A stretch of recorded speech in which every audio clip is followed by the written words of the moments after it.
Oke, Shalom, God's beloved. Happy New Year, apa kabar semuanya? Tema hari ini adalah Position by Grace ya. Kita diposisikan oleh karena kasih karunia, oke? Position by grace, ditempatkan oleh kasih karunia. Oke, Mazmur 110 ayat 1 sampai 2. Oke, Mazmur Daud. Demikianlah firman Tuhan kepada Tuanku. Duduklah di sebelah kananku sampai kubuat musuh-musuhmu menjadi tumpuan kakimu. Tongkat kekuatanmu akan diulurkan Tuhan dari Sion. Memerintahlah di antara musuhmu.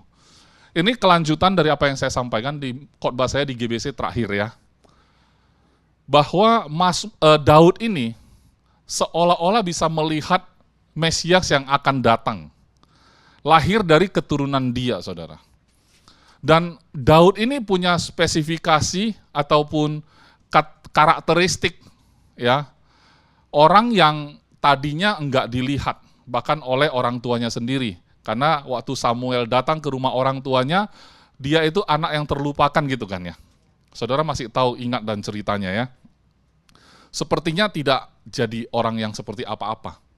Itu masa lalunya Daud sebelum dia bikin Mazmur ini ya. Dan dia dibesarkan, kemudian dia datang ke tempat pertempuran, koko-kokonya juga sebel sama dia. Padahal niat hati dia sebagai adik adalah bawain makanan. Kokonya capek berperang, dibawain bekal. Itu pun diocehin sama kokonya, betul nggak? Ya, ngapain sih lu kesini? Ya pulang aja sana, jaga ternak gitu loh ya. Gembalain aja domba-domba, nggak usah kesini. Ini tempat pertarungan, bukan nggak cocok untuk kamu. Saudara kalau lihat tahun-tahun yang dilalui oleh Daud, dia juga bukan orang yang melewati hari-hari yang baik sekali. Kalau kita mau bicara menghitung hari-hari masa lalu kita, banyak tokoh-tokoh Alkitab termasuk Daud, dia nggak punya masa lalu yang sangat-sangat baik juga. Ya, tergantung kita waktu bacanya di mana. Kalau kita bacanya waktu dia udah jadi raja, ya masa lalu berarti yang sebelum raja. Masa depan berarti yang waktu dia jatuh sama Betseba.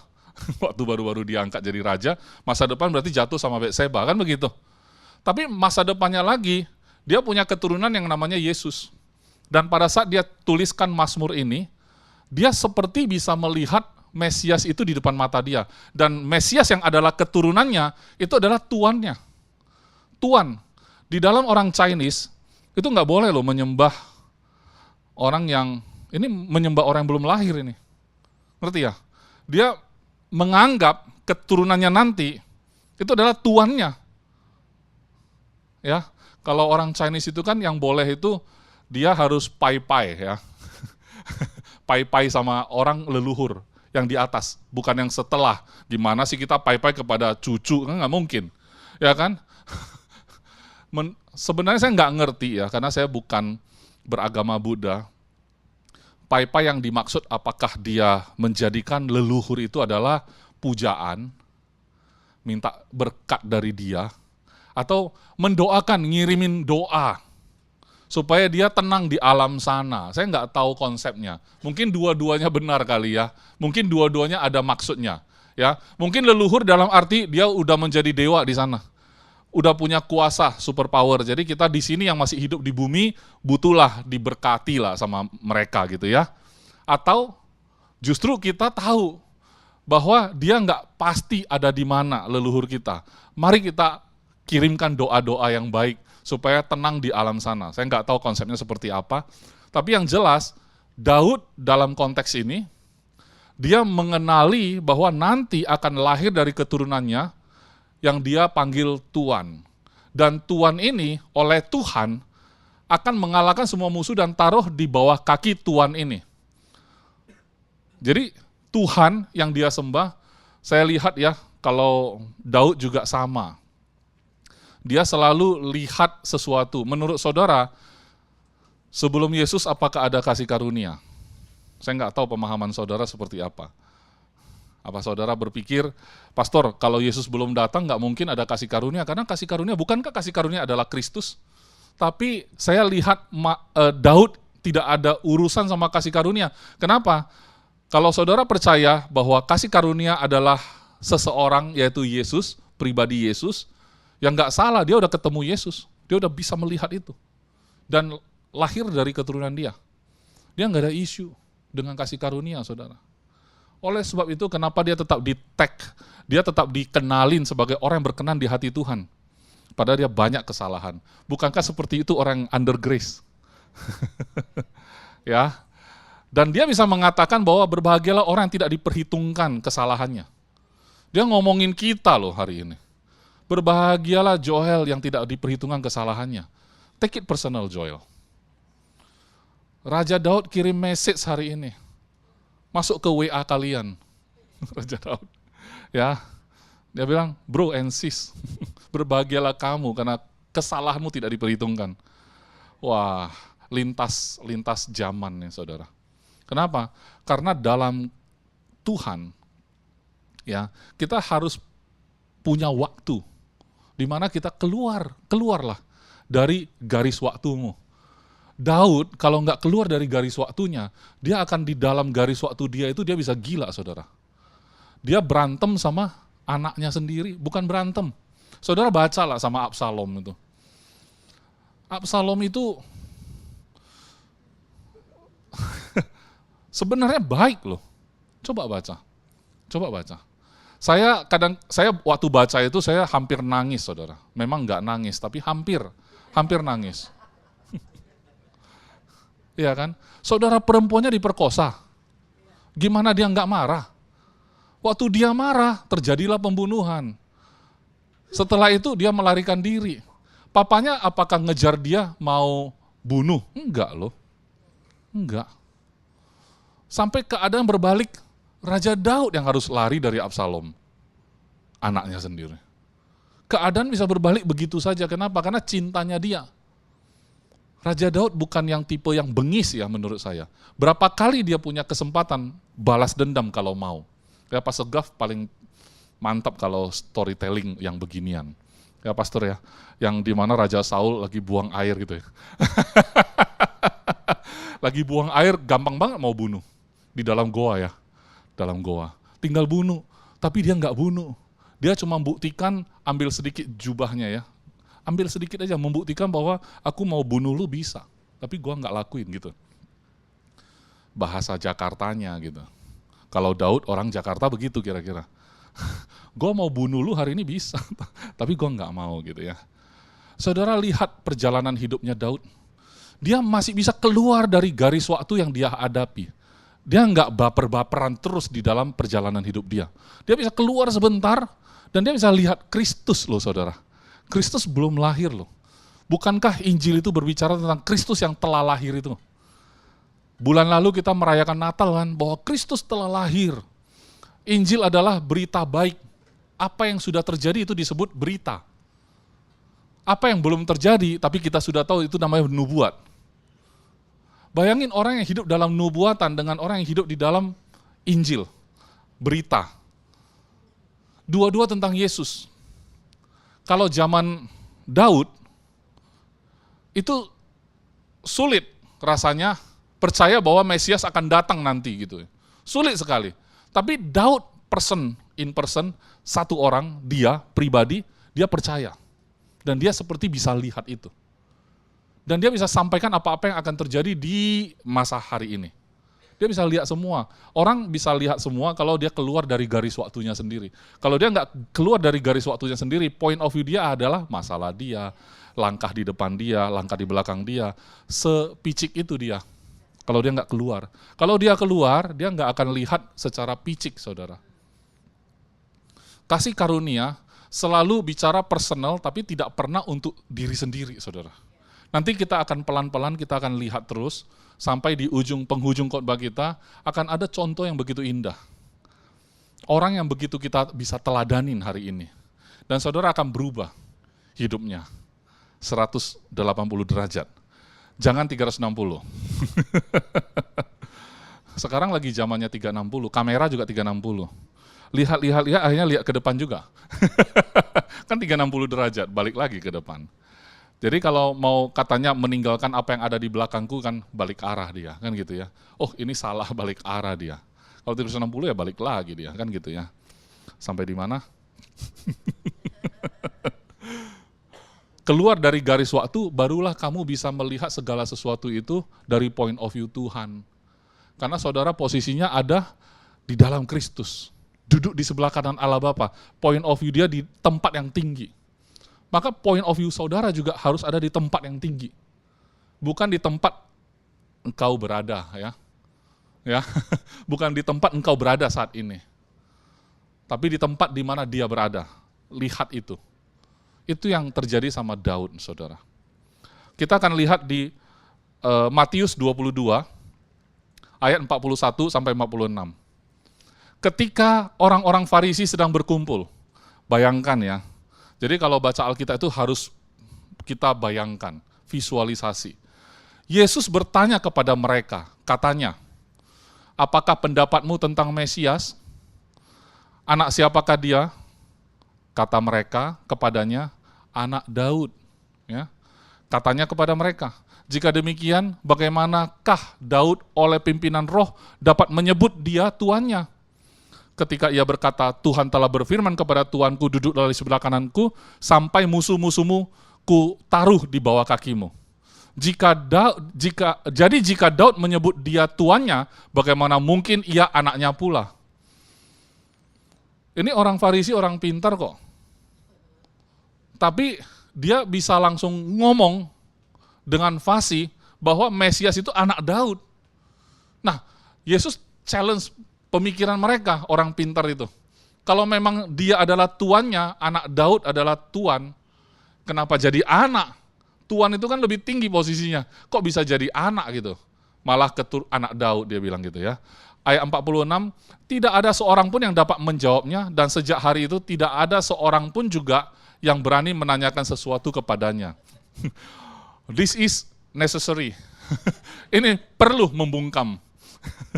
Kadang-kadang anak-anak Tuhan, saudara akan diposisikan secara kasih karunia di dalam tempat pekerjaanmu, dalam pergaulanmu, saat-saat di mana saudara berkata-kata oleh pimpinan roh tentunya, membuat orang-orang yang sok pinter, ya, sok munafik gitu ya, harus bungkam. Ini konteksnya adalah kehidupan beragama nih. Saya rasa sama aja di mana-mana. Bukan hanya konteks hidup beragama, tapi konteks pergaulan juga kadang pergaulan kita perlu kita bungkam. Tapi saya nggak menceritakan metodenya, saudara. Ya, kenapa? Karena metode selalu berubah. Yesus menyembuhkan orang buta juga metodenya berubah, caranya berubah gitu loh. Tapi prinsipnya sama ya, Tuhan Yesus menyembuhkan.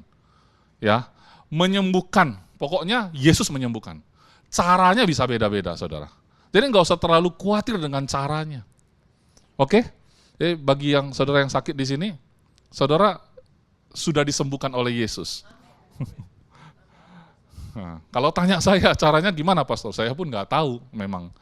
Karena kalau kita tiru cara Yesus, ya kan, yang buta bukan melihat. Karena kan taruh tanah liat, diludahin taruh tanah liat. Pasti kita yang jadi buta nanti, tadi pukul kan. Kok diludahin taruh di muka orang gitu. Kita dipukul, kita yang jadi buta. Ya, atau yang bisa lihat jadi buta malah karena kena tanah liat gitu ya. Oke. Nah, jadi saudara lihat di sini bahwa Yesus sendiri membungkam orang Farisi dengan kebenaran firman yang tadi. Sebenarnya itu meneguhkan sekaligus. Membuat mereka aware. Kalau kalian percaya Mesias itu anak Daud, kalian paham nggak apa yang kalian ngomong sih? Maksudnya orang tersebut sudah ada di depan mata kalian aja, kalian belum kenal gitu. Ya. Jadi ini bukan cerita tentang Yesus disembah, padahal dia manusia, disembah seolah-olah dia jadi Tuhan, manusia menjadi Tuhan. Mungkin beberapa kepercayaan percaya bahwa kita harus melatih diri kita, melepaskan diri dari kemelekatan, sampai kita mencapai satu posisi sempurna, akhirnya kita bergabung dengan zat Tuhan itu. Ya, mungkin ada kepercayaan begitu, kita latih diri kita, nggak boleh berbuat dosa, jangan ada kemelekatan, kita mencapai penerangan sempurna kan gitu ya. Kita mencapai titik, apa itu? Enlighten, titik pencerahan, sampai nanti kita sempurna, kita bergabung dengan zat yang disebut Tuhan itu. Itu benar manusia jadi Tuhan, tapi Yesus Tuhan jadi manusia, bro.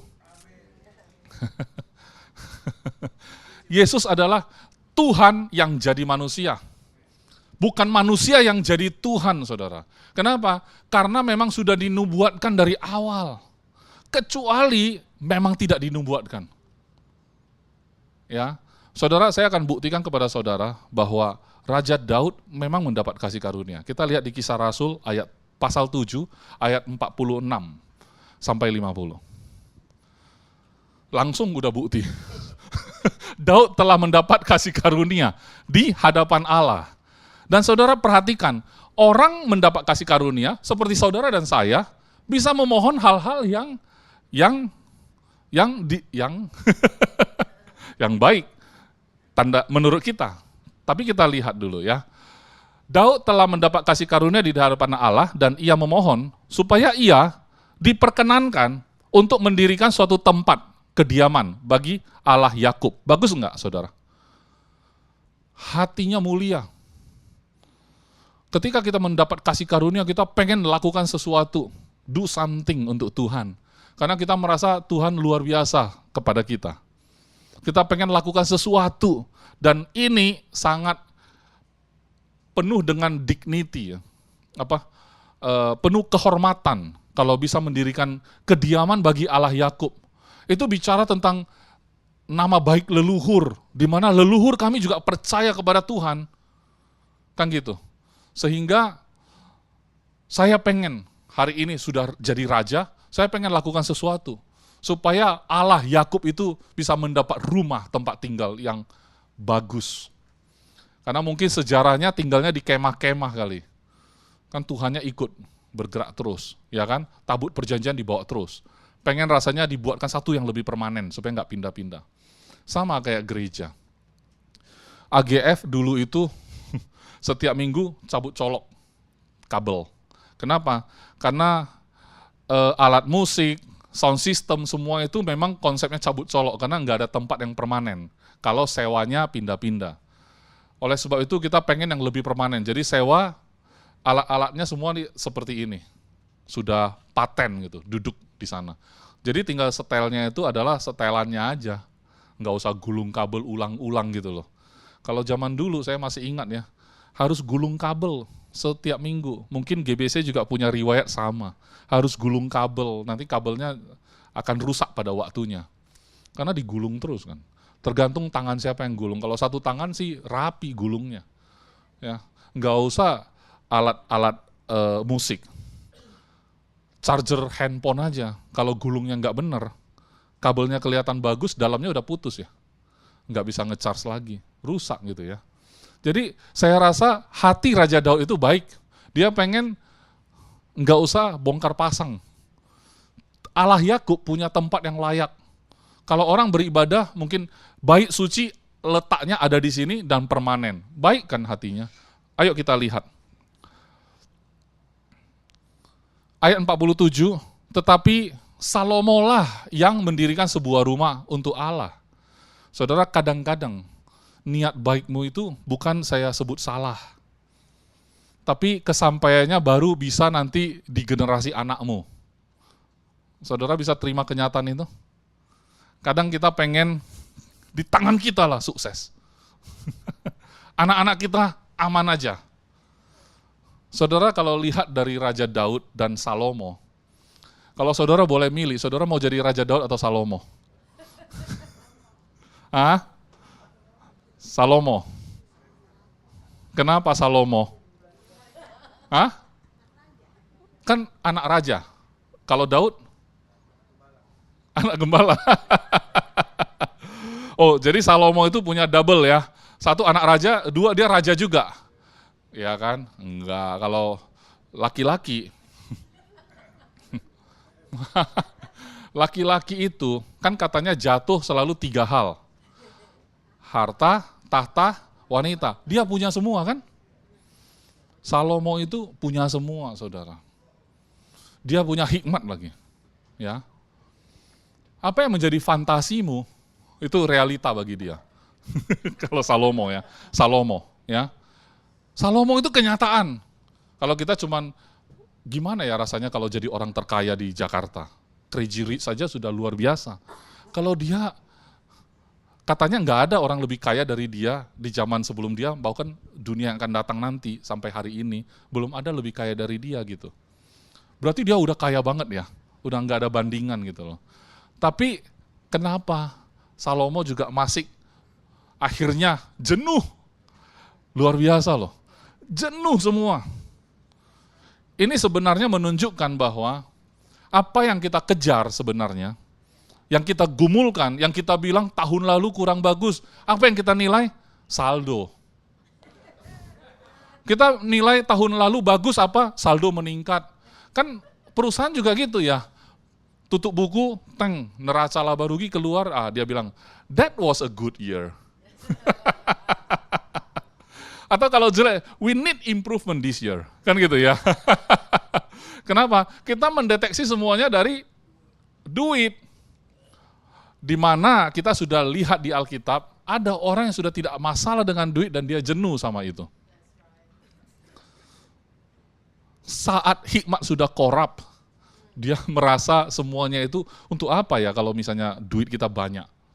Yang akhirnya cuman bakso pinggir jalan yang enak ternyata. Bakmi, sorry. Di sini aliran bakmi bukan bakso. Kalau memang bakmi adalah makanan yang paling enak gitu ya, kenapa tunggu kaya ya? Nggak perlu kaya-kaya amat juga bisa menikmati bakmi. Tapi bayangkan kita persiapkan anak cucu kita itu untuk sesuatu yang menjenuhkan. Saya bersyukur papa saya nggak mempersiapkan saya apa-apa, tanda petik, dia nggak wariskan bisnis. Mungkin saya yang nggak mau kali ya, dia punya toko tapi saya nggak mau gitu ya. Tapi kalau saya mau pun, kita masih banyak saudara, ada 6. Siapa yang mau ambil kan gitu. Kebetulan semua nggak mau gitu. Bukan salah papa saya juga sih, memang nggak ada yang suka dengan jalur itu. Jadi semua ciptain sendiri lagi gitu ya. Nah, tapi orang tua zaman sekarang, karena dulu dia susah, dia pengen anaknya lebih enak hidupnya dibanding dia di masanya. Makanya semua dipersiapkan. Singapura sudah mulai itu merasakan generasi penerusnya, karena saya ngobrol sama sepupu saya. Kalau sepupu saya itu, saya kenal awalnya mereka tinggal ya di zaman orang tuanya, tinggal di flat, HDB ya, berarti kan kayak rumah pemerintah, apartemen yang didirikan pemerintah. Kalau meningkat sedikit ekonominya boleh beli yang private lah, swasta kan begitu ya, agak mahal. Tapi dia sudah landed house, lumayan banget di Singapura begitu, gede lagi rumahnya. Lebih gede dari rumah saya di Jakarta, berarti mahal banget tuh. Bener, serius. Berarti mahal banget dan sukses bener. Dan kita ngobrol. Dia bilang, saat ini sudah masuk ke lintas generasi yang dimana anak-anak ini rapuh ya. Rapuh, ngomong anak-anak saya ke sana aja. Katanya, zaman sekarang, karena dia di bidang pendidikan, sepupu saya ini, di bidang pendidikan. Dia bilang memang betul, udah mulai berasa gitu ya. Karena orang tua sudah siapkan fasilitas. Coba zaman dulu ya, kalau misalkan kita ada yang salah di sekolah, guru menghukum kita enggak? Menghukum, pakai apa itu penghapus, penggaris, apapun itu. Ketok, tak gitu ya. Kalau zaman sekarang diketok, yang datang lawyer. Bukan orang tua yang datang, lawyer. Ngeri ya. Jadi mau disiplinkan nggak boleh nih. Ngeri. Nanti lawyer yang datang. Mau buka sekolah, zaman sekarang harus ada lawyer di belakang. Jadi nanti kalau ada apa-apa, lawyer ketemu lawyer. Joel nyesal ya, kenapa nggak sekolah lawyer aja. Ya. Mau mendisiplinkan anak tersebut pun sekarang susah. Jadi kita expect apa dari anak-anak ini supaya dia kuat? Nggak bisa. Ya kan? Jadi susah sekali. Maksudnya gini, mau membuat dia jadi pribadi yang kuat, tahan uji, apa semua nggak bisa. Tekun, nggak bisa. Karena lewat sedikit, jalur offside sedikit, langsung ketemunya yang lain. Ketemunya lawyer. Ya. Nah, saya bilang, di Indonesia juga hampir mirip. Apalagi kota besar kayak Jakarta. Ya, buka CCTV segala itu. Kalau anaknya nangis saja belum tentu dipukul loh. Anaknya nangis saja buka CCTV. Kenapa anak saya nangis sampai segitunya? Di rumah nggak pernah buka CCTV, nggak diapa-apain. Nanti kalau nggak diapa-apain baru dia bukan cari lawyer ya. Dia cari orang pintar. Kenapa anak saya tiba-tiba nangis? Orang pintar bilang, itu ada makhluk yang kamu nggak lihat. Jadi kamu harus see the unseen, melihat yang tidak kelihatan. Setiap tahun tema itu penting. Kenapa? Karena itu seperti milestone kita bertumbuh bersama, saudara. Minggu depan persiapkan hatimu. Kalau hari ini saudara kenal ada teman ataupun saudara-saudara yang lain yang tidak hadir hari ini, coba ingatin minggu depan datang ya. Ingatin supaya minggu depan harus rame, dengerin gembala kita bicara. Setahun ke depan kita mau belajar makan bersama, dari sumber yang sama, bertumbuh bersama-sama. Amin. Oke, kita lanjut dulu Kisah Rasul pasal 7 tadi. Jadi Salomo lah yang mendirikan sebuah rumah untuk Allah. Tetapi, lihat ya, tetapi yang maha tinggi tidak diam di dalam apa yang dibuat oleh tangan manusia. Seperti yang dikatakan oleh Nabi, titik 2 ya. Nabi ngomong begitu zaman itu. Langit adalah tahtaku. Berarti Tuhan dong. Tuhan bilang, langit itu tahtanya. Dan bumi adalah tumpuan kakiku. Rumah apakah yang akan kamu dirikan bagiku? Demikian firman Tuhan. Tempat apakah yang akan menjadi perhentianku? Bukankah tanganku sendiri yang membuat semuanya ini? Saudara, kita kayak anak kecil yang pikirnya, "Pak, aku bikinin kamar ya untuk papa ya." Padahal dia lagi tinggal di rumah bapaknya. Kira-kira begitu. Seorang anak kecil dengan polosnya punya hati yang baik nih. "Pak, aku buatin kamar untuk papa loh. Ini bagus loh, aku kasih sofa di dalam." Padahal rumah gede itu adalah milik papanya. Saudara, by the way, saat saya bilang reigning with Christ, berarti posisi Yesus kan di sebelah kanan Allah Bapa. Langit adalah tahtanya, bumi adalah tumpuan kaki. Bumi tumpuan. Yang kita gumulkan perkara bumi kan.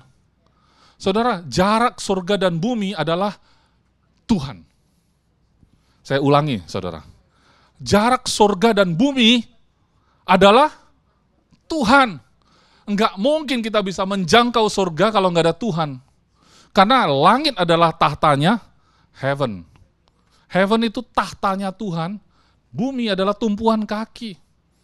Dulu ada zaman dulu itu pendeta khotbahin begini, dia bilang, bayangin saudara, kalau Tuhan duduk di tahta, bawah kakinya ada bumi. Kalau dia pengen main sepak bola aja.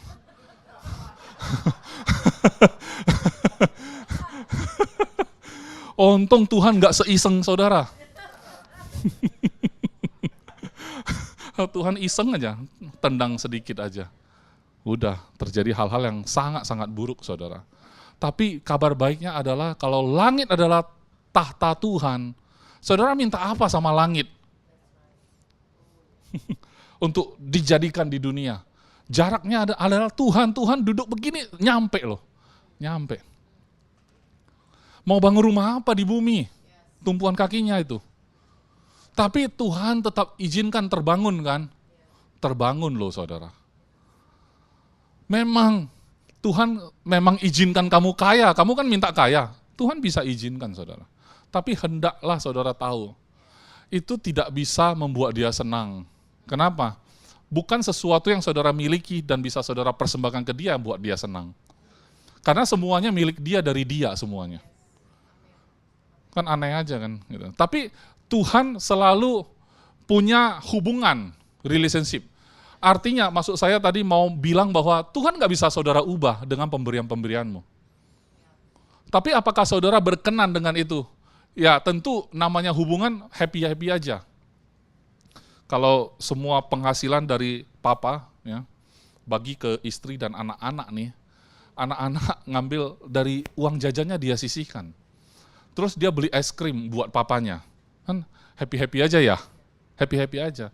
Tapi nggak bisa bikin dia jadi makin papa, enggak. Pasti dia udah papa gitu ya, ngerti ya? Hubungan itu dinikmati begitu. Saudara kalau bisa kaya, kayalah sepuasnya. Tapi saudara harus paham, saudara akan jenuh sama itu. Saudara rasanya pengen punya mobil baru. Saudara punya impian tahun ini resolusi, new year, new me, new car, new house. Enggak apa-apa kok, enggak apa-apa.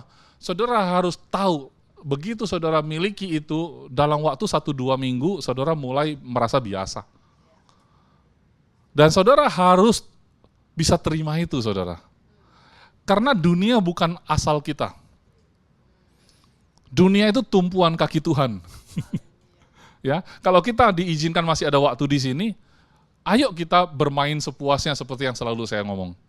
Ayo. Tapi bukan dengan aku bergumul, aku ini korban, aku victim, aku butuh struggle setiap hari begitu. Datang ke gereja berharap dengerin khotbah yang bisa nampar gitu aja. Yang bisa nabok saya, akhirnya saya bangun gitu kan.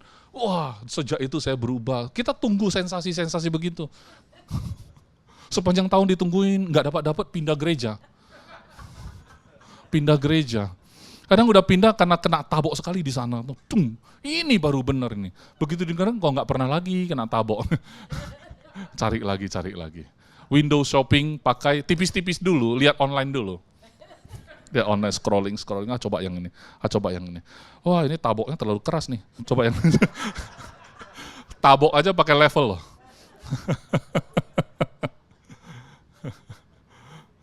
Saya nggak tahu apa yang saya kok bahkan nabok atau enggak. Cuman saya yakin bagian terakhir nanti saya rasa nabok ya. Nabok bukan saudara saja, saya juga kena tabok gitu loh.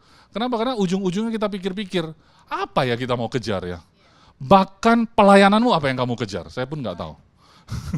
Dalam pelayanan pun, kita kan pikir ya, pastor mungkin lagi mau ngarahin kita nih, supaya hatinya itu ada sedikit untuk pelayanan lah, bukan hanya ngejar-ngejar harta gitu. Sama aja mau pelayanan, mau harta, mau apa semua. Kita pikir kalau kita bisa kuasai satu kantor, kita bisa kuasai satu kota, kita bisa kuasai satu Indonesia, kita kuasai satu regional, udah hebat nih. Udah hebat. Tapi yang sudah menguasai dunia merasa jenuh, saudara. Kalau dunia psikologi bilang, kalau sudah terlalu tenang mungkin dia akan cari masalah tuh. Betul nggak? Lihat Daud. Waktu ngelihat Batseba itu apalagi sibuk. Oh enggak. Justru enggak ada kerjaan. Kalau sibuk masih mending ya. Enggak kelihatan Batseba, sibuk soalnya. Begitu santai dia. Dia lihat Batseba, baru dia bikin sibuk suaminya. Baru kesibukan itu dimulai. Sebenarnya udah tenang. Makanya kalau kita bilang rest itu bagus. Dalamnya rest iya. Ya kan? Dalamnya harus rest. Tapi sekarang luar dalam rest ini si Daud ini. Waktu ngelihat Batseba. Luar dalam dia benar-benar rest. Enggak ada kerjaan sama sekali. Di mana itu? Di atas ya? Di soto. Soto itu kayak apa, Pak? Pas enggak tahu ya. Soto itu agak berkuah ya. Itu soto Medan. Bayangin aja di balkon gitu lah ya. Terus itu orang kurang kerjaan baru bisa gitu. Ya, setelah ngelihat mulai sibuk dia. Gimana caranya dapetin? Saudara, bahkan sejelek itu kelakuannya. Sejatuh itu. Sampai Nabi harus datang kepada dia untuk nabok. So-called nabok. Begitu nabok gitu kan, syukurnya dia sadar apa yang terjadi. Memang konsekuensinya anak itu mati, tapi Tuhan ganti dengan Salomo, saudara. Dari Batseba yang sama, saudara. Maksud saya bukan bilang oke, kamu bersalah terus saja. Bukan. Tapi maksud saya, semua orang dalam kasih karunia juga melakukan kesalahan, saudara. Tapi ayo kita bangkit dari sana. Karena Tuhan akan melakukan sesuatu yang besar untukmu. Yang tidak hanya memuaskan pikiranmu. Sebesar apa sih cinta dia sama Batseba? Seberapa puluh tahun sih bisa sama dia? Apa setelah Batseba nggak ada selir-selir lain? Ada. Tapi seolah-olah di zoom di kejadian itu, seolah-olah emang penting banget ya Daud ya, kan gitu. Daud emang penting banget ya, nggak ada lagi cewek lain gitu. Tapi kejatuhan itu tercatat di sini. Tercatat di sini untuk kita bisa baca hari ini. Bukan tujuannya meng-encourage kita, udah kayak Daud aja jatuh. Nggak apa-apa kok, nanti dari sana lahir Salomo. Bukan begitu saudara. Bukan begitu. Itu hati kita yang tidak jujur. Hati kita yang penuh dengan intrik.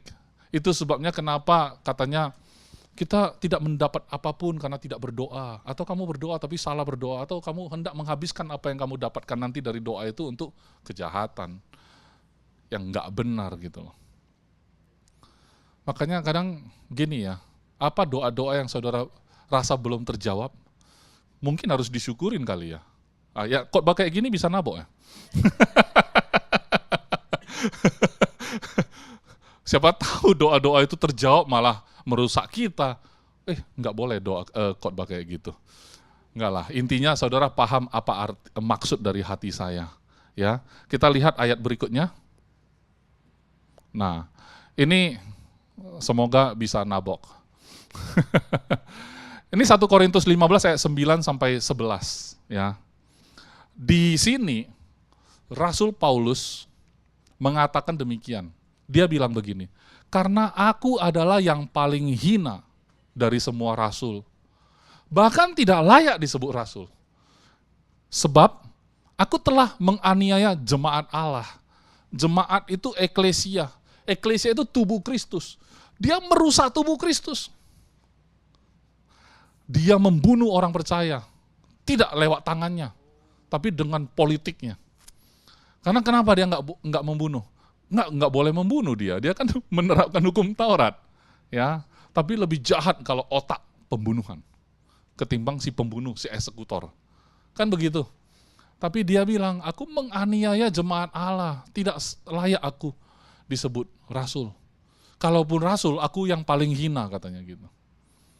Tetapi karena kasih karunia Allah, aku adalah sebagaimana aku ada sekarang.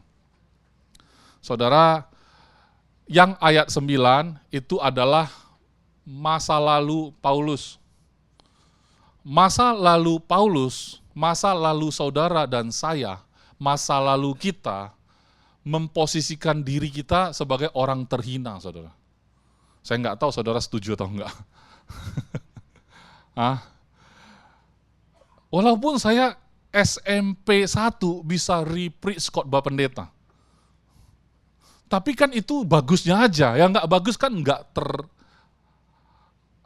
terungkap. Ngerti ya saudara ya? Kalau kita cerita masa lalu pengen kasih semangat kepada anak-anak muda, misalnya saya pengen kasih semangat kepada anak-anak muda yang sekarang yang masih SMP 1. Saya testimoni tadi. Ya, Om dulu, sekarang panggil Om karena ke anak SMP 1 kan ke saya kan jauh banget ya. Om dulu, waktu kayak kamu. Om khotbahin ulang khotbah pendeta. Ayo, kamu juga bisa ya, nanti khotbahin ke papamu. Rupanya papanya pendeta juga. Ya kan, lagi mau motivasi. Tapi kan itu kan saya SMP 1, SMP 2, buktinya segera setelah itu saya nggak ke gereja. Nah itu jangan diungkap. Kan gitu ya. Sama kalau diungkap semua, apa sih bedanya kita menganiaya jemaat? Paulus bilang, oke lah, mungkin kita enggak separah Paulus. Kita enggak sehebat Paulus. Kita enggak separah Paulus juga. Paulus itu parah banget gitu loh ya. Menurut dia. Tapi kalau menurut saudara lebih bagus ya udah enggak apa-apa. Tapi saya enggak berani ya. Kita lihat lagi. Ayat berikutnya. Karena kasih karunia Allah aku adalah sebagaimana aku ada sekarang. Dan kasih karunia yang dianugerahkannya kepadaku tidak sia-sia. Kenapa dia bilang begini? Sebaliknya aku telah bekerja lebih keras daripada mereka semua. Terus dia tambahin saudara, dia pertegas, tetapi bukannya aku. Kan dia bilang tadi sebaliknya, aku telah bekerja lebih keras. Kemudian dia bilang, tetapi bukannya aku, melainkan kasih karunia Allah yang menyertai. Apa yang saudara bisa lakukan? Pelayanan saudara yang hebat-hebat itu. Bukan saudara lagi, tapi kasih karunia yang menyertai saudara. Karena Paulus pun mengakui seperti itu. Saudara bisa mengakui lebih dari Paulus? Enggak bisa. Kita semua nggak bisa mengakui lebih dari yang Paulus akui. Paulus sendiri mengakui, kasih karunia itulah kenapa bisa nggak sia-sia, karena dia menjadi bekerja lebih keras karena itu. Karena kasih karunia itu. Sebab itu ayat terakhir, baik aku maupun mereka, demikianlah kami mengajar dan demikianlah kamu menjadi percaya. Mereka itu siapa? Rasul-rasul yang lain. Ya, sebab itu baik aku maupun mereka demikianlah kami mengajar, rasul-rasul ya, dan demikianlah kamu menjadi percaya. Saudara juga punya panggilan rasul. Saya nggak menyebut saudara rasul, tapi panggilan rasul. Panggilan rasul itu apa? Mengajar. Kemudian orang jadi percaya. Kan begitu. Tapi apa modal saudara mengajar? Modalnya adalah kehadiran Kristus dalam hidupmu yang menjadi kasih karunia yang menyertaimu, itu modalmu. Bukan pemahamanmu secara teologi ya. Bukan berapa lama kamu sudah masuk dalam sekolah Alkitab. Gelar apa yang kamu terima? Master of Divinity atau STH, Sarjana Teologi ya. Karena menurut saya itu bisa membantu kita untuk tahu sejarah, tapi belum tentu bisa buat kita secara otomatis memahami dengan benar. Ya, karena kalau kita tanya si Rasul Paulus belajar dari mana? Karena teologia dia itu adalah teologia Taurat. Kalau mau bicara teologia. Tapi dia bisa melahirkan teologia baru dengan kasih karunia yang menghampiri dia. Yesus yang langsung hadir di hadapan dia, membuat dia menjadi buta. Masih ingat perjalanan ke Damsik? Langsung dia tersungkur. Siapakah engkau Tuhan? Tuhan. Bahasa Inggrisnya Tuhan. Siapa engkau Tuhan? Akulah Yesus yang engkau aniaya, dia bilang gitu. Padahal Yesus sudah naik ke surga. Tapi dia ngomong begitu. Kau aniaya jemaatku berarti menganiaya aku. Akulah Yesus yang engkau aniaya, dia bilang gitu. Tapi dia bisa embrace Paulus. Kalau saudara merasa saudara tidak separah Paulus, ya udah, bagus. Yang parah aja dia embrace kok, masa saudara nggak dia embrace? Betul nggak? Ya, saudara pernah nggak menganiaya jemaat? Pernah. Caranya gimana? Waktu main game? Bukan, itu having fun itu, menganiaya. Katanya sekarang ya, kalau ada pembangunan gereja gitu ya, dulu kan kita dengar kayaknya ada yang nggak setuju segala macam dari kalangan mungkin agama yang berbeda segala macam, keberatan di lingkungan ini ada gereja. Ternyata zaman-zaman sekarang yang keberatan adalah gereja lain. Ya, nggak usah jauh-jauh sih cari penganiaya jemaat. Nggak usah jauh-jauh gitu loh ya. Tapi anyway, kita lihat Paulus. Saya bukan bermaksud mau nabok, karena memang nggak ada tujuan saya mau nabok-nabok gitu. Paulus menjelaskan ke kita hari ini, ya anggap aja dia WA ke kita hari ini.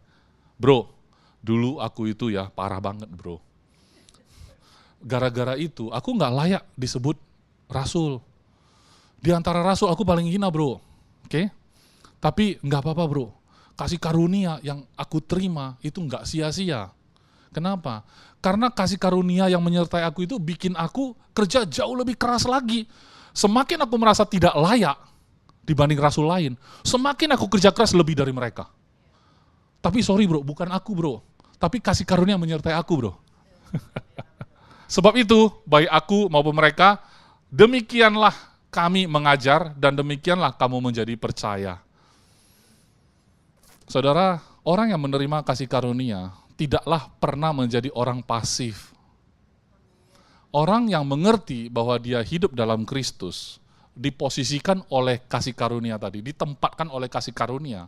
Saya nggak tahu, di tempat saudara bekerja hari ini, jangan-jangan saudara memang sudah ditempatkan di sana oleh kasih karunia, by the grace. Your position in that position. Ya kan? Kamu diposisikan di sana oleh kasih karunia. Maka kamu bisa bekerja jauh lebih keras dari itu. Memang ini konteksnya menginjil, tapi bagi saya sama aja. Mau menginjil, mau bekerja, nggak mungkin kamu bisa menginjil kalau kamu kelihatan pemalas di tempat kerjamu. Karena hidup yang kamu jalani adalah Injil itu sendiri. Itu message-nya sudah kelihatan dari apa yang kamu kerjakan di sana. Bukan apa yang kamu percaya. Kalau kamu percaya, itu urusan kita dan Tuhan. Right believing will produce right living. Ya kita amin, pasti itu. Makanya produce right living kan. Dunia ngelihat right living kita. Dia mana bisa lihat apa yang you believe. Dia lihat cara kamu hidup, baru dia tahu apa yang kamu percaya kan. Itu kan dunia. Di mata Tuhan, betul. Apa yang aku percaya itu yang Tuhan anggap benar. Abraham memperhitungnya itu sebagai kebenaran karena dia percaya. Sama kita juga di hadapan Tuhan begitu. Tapi orang-orang dunia, jadi saya kasih gambar begini ya. Ini saya sampaikan juga di AGF minggu lalu. Saya bilang, sorry ya teman-teman ya, saya harus sampaikan bahwa di hadapan Tuhan, we are in Christ. Oleh sebab itu Bapa lihat kita sempurna. Tapi sorry, untuk orang dunia, Christ in you. Yang mereka lihat you. Tapi ketika kamu produce right living tadi itu, orang tahu ada Christ in you. Itu adalah Injil. Hidup yang kamu jalani itu Injil. Hidupmu sendiri sudah berbicara lebih keras daripada Injil yang kamu hafal. Kamu yakin gak nanti kalau mati masuk surga? Pakai skrip pula. Hidupmu itu Injil, bukan skrip. Ngerti ya? Jadi jangan bergantung. Bagus kalau ada kelas penginjilan. Tapi percayalah itu kayak jualan. Saya sudah pernah melihat. Benar, saya pernah melihat caranya bagaimana. Itu scripted. Lempar disturbing question. Itu kan makanan saya itu. Lempar disturbing question. Kalau hari ini kamu mati, di depan pintu surga ada malaikat bertanya, apa yang membuat dirimu pikir kamu layak masuk surga? Kamu jawab apa? Nah, dari sana dulu. Apakah kamu yakin kalau mati hari ini masuk surga? Enggak yakin. Nah, baru masuk solusinya. Kalau misalkan ada satu jalan, pelan-pelan, apakah kamu mau terima? Nanti ada hand objection, kalau dia melenceng, oh, saya enggak percaya, di situ ada jawaban lagi. Jadi pakai flow chart ya. Padahal orang yang kita kenal ngelihat Iskandar kelakuan kayak gini. Injil apa? Kita mau kerjakan Injil pakai ucapan-ucapan selling, penjualan. Nggak bisa, saudara. Untuk orang yang kita kenal, orang ngelihat hidup kita. Orang yang nggak kita kenal, hit and run mungkin bisa. Itu hard selling. Even jualan pun, hard selling itu namanya. Jualan pun itu hard selling. Sekarang susah hard selling. Semua sudah pakai hubungan. Betul ya? Kalau hard selling pakai produk, harga termurah dia pergi ke sana. Tapi sekali aja bisnis seperti itu. Tapi yang mau berulang kali itu adalah orang yang dia kenal. Dia percayakan perencanaan keuangan kepada satu orang ini. Perlindungan, ya kan? Retirement plan, holistik sih. Saya jualan asuransi bukan hanya dunia, bro. Asuransi surga juga. Sudah di cover, bro. Yang ini preminya gratis, yang ini bayar, bro. Yang tumpuan kaki Tuhan itu kan bumi, itu bayar. Yang surga gratis. Karena dia yang bayar preminya. Ya. Artinya jangan pusingkan yang urusan bumi ini.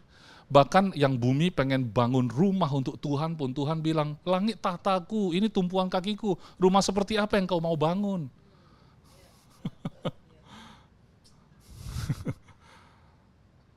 nggak usah pusingkan itu.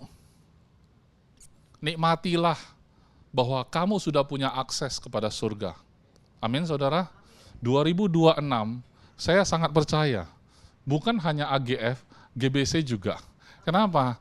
Karena saya feel di AGF, by the way, temanya adalah Reigning with Christ.